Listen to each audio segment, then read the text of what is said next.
All right, we're going to start with Access Module 1. This is the review, or what we consider the blue pages at the end of the chapter in the textbook. So if you're in the chapter of the book, you've got your book open, you're going to go to your Access textbook to get to the textbook, and this is going to be the first chapter. So ACA textbook, Module 1. And the reviews are we call them the blue pages. So to get to them from table of contents, you will always scroll down to the bottom where it says review. It will be the very first one, practice review assignment. These are not going to be graded by the computer. These will be graded by your teacher or screen checked by the teacher. And it will tell you what files that you will need. And those files will be located in the files on Canvas itself. So you would go to Files, Reviews, and then whatever you're in. In this case, we're in Access, and it says for Access 1, you can see here's 2, 4. You would download the file that you need by pointing to the 3 dots, hitting download, and then downloading that into an Access folder on your computer. So I would click on download. I'm going to go to my Access 1 and 2 folder, and I'm going to save that in there. So I've got that ready to go. Okay, so that's your preliminary work. And then we'll go through here. And in class, generally speaking, we go through these together, but I'm recording these in the event that you're absent so that you can see these instructions here. I also have them printed, and you can have a printed copy at any time if you prefer to have a printout to work off of. So I won't be going back and forth because I have a printout in front of me for the duration of this. For this particular assignment, we are going to just be using, we're going to be creating a document from scratch in Access. So when you get into Access, you're going to click to create a new blank database. Access immediately always has you save those, so you do want to make sure you save it into your Access folder so that it's in the proper place, and it will tell you what to name it. In this case, it says to name it Vendor.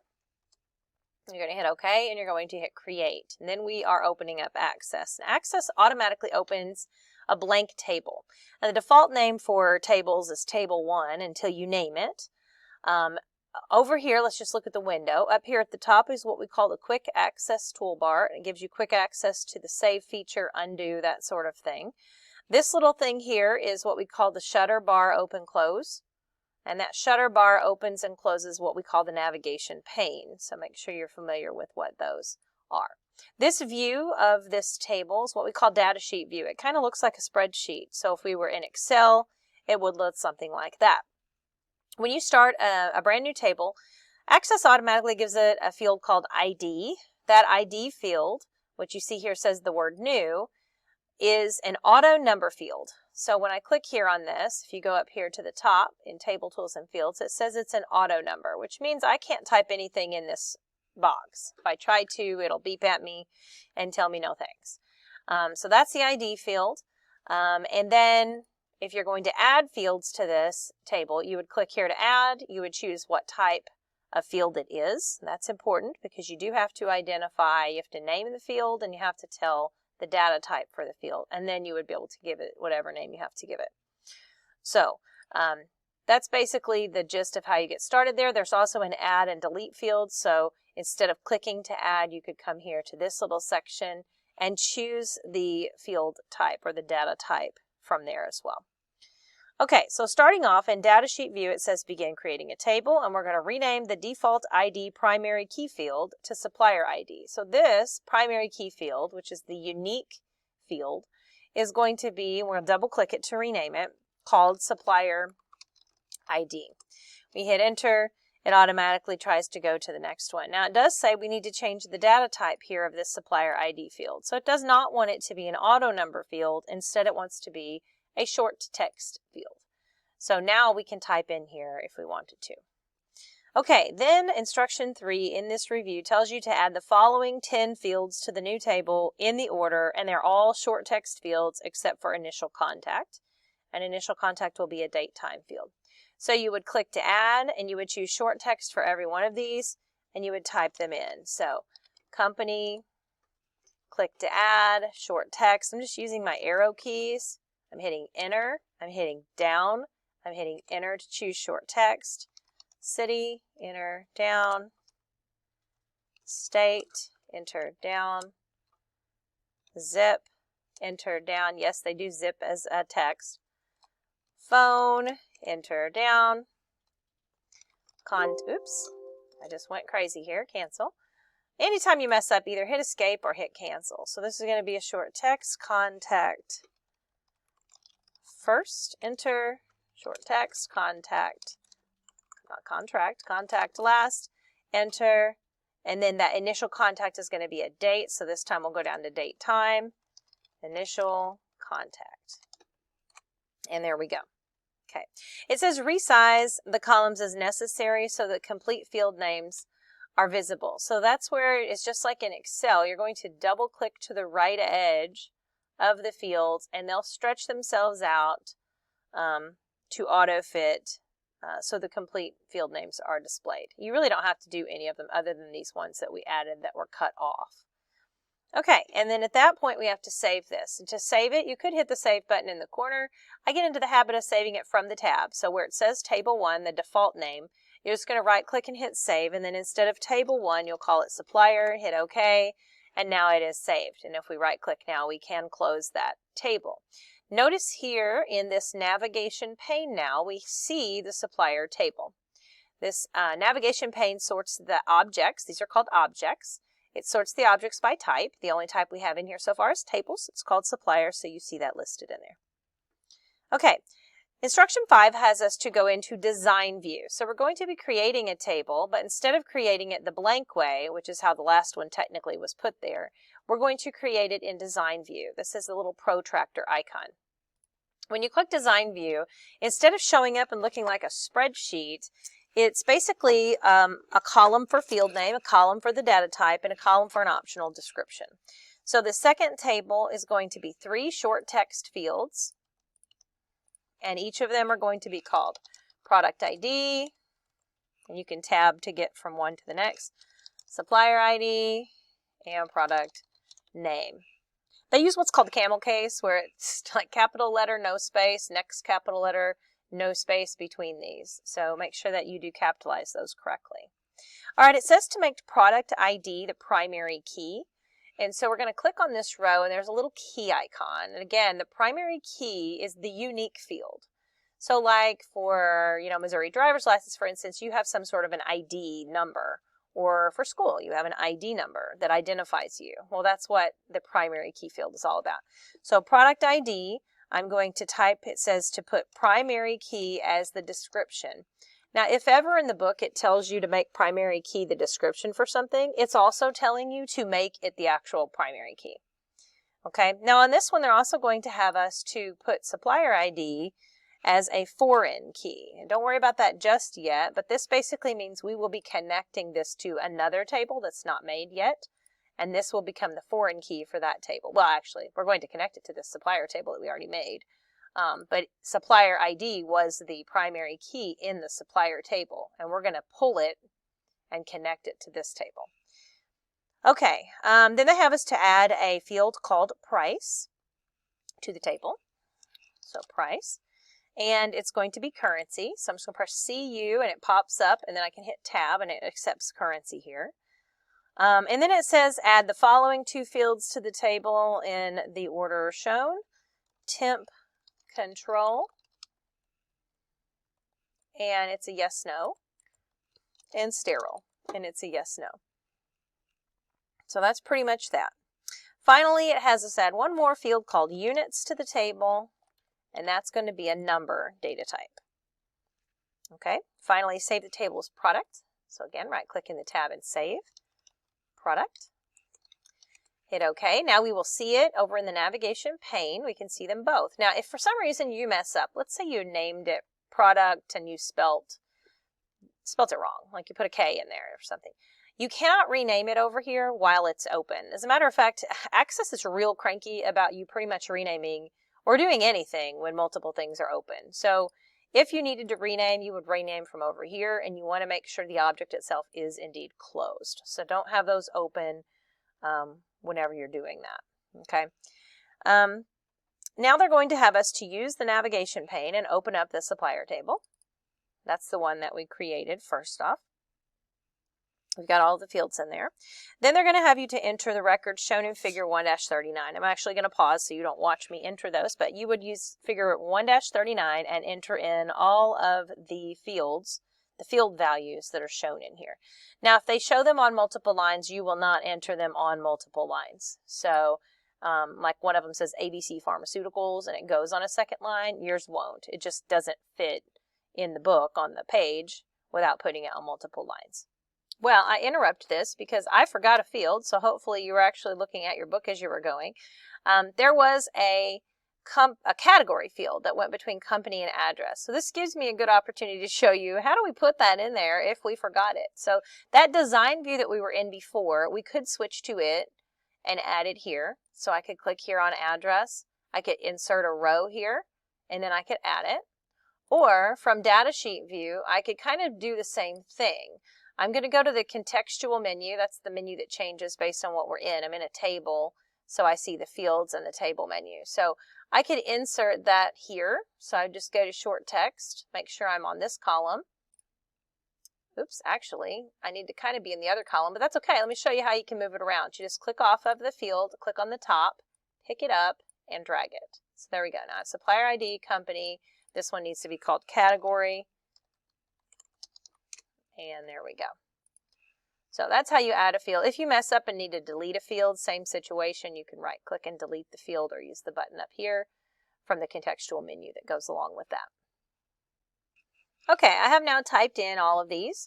I will say that this assignment builds for the next 4 chapters. So it's very important that you have things typed in correctly, namely the supplier ID. This is one that causes a lot of grief for people later on. So do make sure that these are exact. So, you know, like this is a 1. So the first 3 are letters and the last 3 are numbers.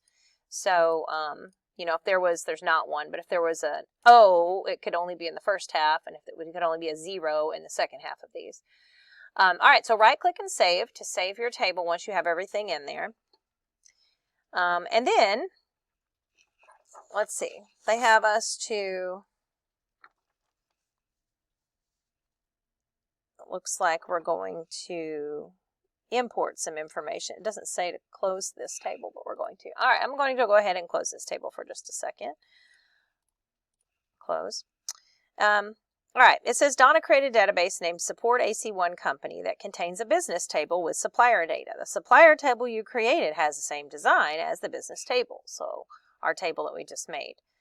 Copy all the records from the business table in the Support AC1 database. So what we're going to do is we're going to have to open a second database. So we're going to click back into our file folder. This is the easiest way to do that, is to click back into your file folder. So just so you know, go back to the file folder. So I haven't closed this Access and I'm not going to file and open. I'm just opening this file folder outside of Access. Okay, the one is called Support AC1 Company. I'm just going to double click it because that will open a second Access. See, so here's the vendor one and then here's this support company one. I'm going to open up the business one, and what you're going to see is this basically is the same format of the supplier table we were just typing into. Okay? We're going to select all of these records, and you're going to do that by pushing this little button here in the right corner, and this little button here is going to select everything. Okay, so we're going to right click then, and we're going to copy all of those records. Then we're going to come back to our supplier table here, and we're going to paste all of these using the paste button. You're going to go to paste, and we're going to paste append. Paste append means paste at the end. So once you do that, it should say you're about to paste 12 records. Are you sure? If you get an error here, this is where you messed something up. So say maybe you, like me, initially you forgot a field, or your field's in the wrong spot or something like that. That won't work. So if you can't paste, you've got an error somewhere, and you're going to have to correct that error and then go back and recopy and paste. But mine says I'm good to go, so I'm going to say yes, and now they're in there. And now I don't need that second database open anymore, so make sure you're closing the right one. This is the support one. I'm just going to close it. Okay, now once we've got that, it says resize all of the database columns to their best fit. So double click, you're just going to move left to right, double clicking on the side of each of these to make sure that all the content that's in these is visible. We don't want to cut anything off. Okay, all good to go. At this point, it says save the table and close the table. So remember we typed these in A, B, C, D, A, Z, D, U, R. I'm going to save and close. And then it says open the supplier table again. And sometimes people are like, well, what do we do that for? Well, we did that for a good reason, because now they're actually in a different order. And that messes people up. If you stop in the middle of a class and you're halfway through typing something, you come in the next day and you're like, wait, I wasn't on that one. Well, right, because it's now put them in alphabetical order by that primary key field. So it reorders them. So you really have to pay attention to that. So what it has done is it has reordered them in that primary key order, because remember, supplier ID, if I go into the design view, has the key next to it. It's the unique ID. And that's what it's going to put them in alphabetical or numeric order based on. Okay? All right, so we'll right click and close that one and move on to instruction number 16. Use the simple query wizard to create a query. So what is a query? Well, a query is a way of taking portions of tables and putting them together to make a new document. The word query, it comes from the word question. So it's like questioning the database and asking for specific information. And it says, your wish is my command. So we're going to use the simple query wizard. So we go to create, we're going to click query wizard and then simple query wizard. The wizard is nice because it takes us through these next steps to make our decisions. All right, so you have to pay close attention here. It does say that we're including some stuff from the supplier table. So here where it says table, we do need to make sure it's pulling from the right table. So it does say supplier table in the instructions, and it says we need company. So I'm going to click company and hit this little arrow thing to scoot it over. Okay, so I've clicked on company, scooted it over. It wants category. Oops, that's not category, so you send it back. Okay, there, company, and then category, contact first, contact last, and phone in that order. So if something's not in order, you have to scoot it back and then put it back over in order. Okay, I've got them all in here now.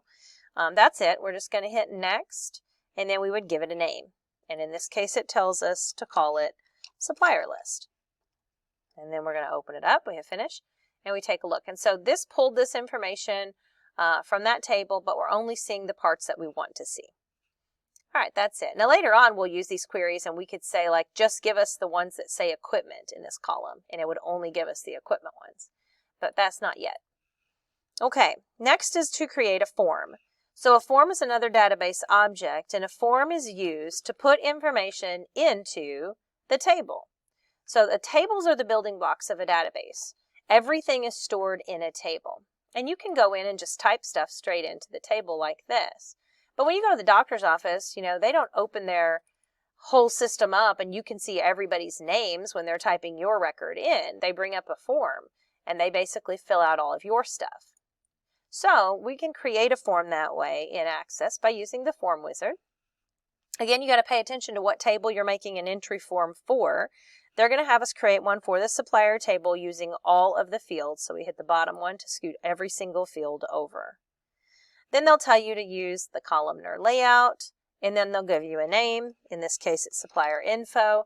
We're going to hit finish, and you will see the entry form. So there are different views for forms. When we come to this, we're in form view. Form view is where I could start typing in information. I can move through these using the navigation arrows down here at the bottom, move to the next record, the final record, or if I wanted to add a new record, I could click this little bar here and add a new blank record, and it would skip all the way to record number 18 in this case. So that's how you enter in the form. Now later on we'll get into how do we lay out forms. So if I wanted to make these different sizes and stuff, or change the color or add pictures, I'm going to be in this layout view. Okay, now your computer may or may not be showing a property sheet right now. I have my property sheet open.